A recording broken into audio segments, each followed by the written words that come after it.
we're looking at the muscles that act on the left hip and thigh.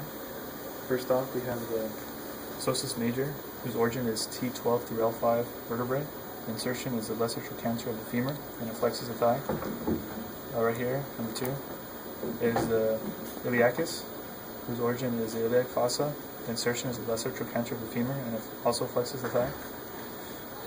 Down here is the rectus femoris, whose origin is the iliac spine, and the insertion is a tibial tuberosity, and it flexes the thigh and extends the leg.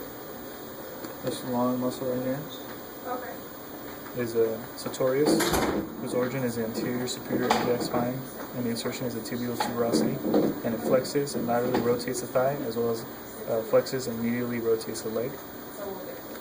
Then right here, top part right here, is a pectineus, whose origin is a pectineal line of the pubis bone, and the insertion is the proximal end of the femur, and it adducts the thigh and flexes the thigh. And then the smaller one right underneath it is an adductor brevis, whose origin is the inferior ramus and body of the pubis, and the insertion is the linea aspera of the femur, and it adducts and flexes the thigh. And then 13. Okay. This one is the adductor longus, whose origin is the pubis bone, and the insertion is the linea aspera of the femur, and it adducts and flexes the thigh.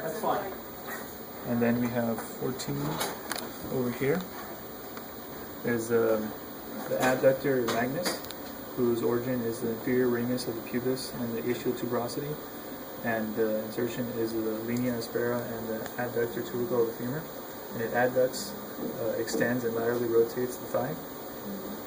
And then 15 over here, gracilis. This is gracilis, and its origin is the inferior ramus and the body of the pubis. The insertion is the medial tibia, and it adducts and flexes the thigh and flexes the leg.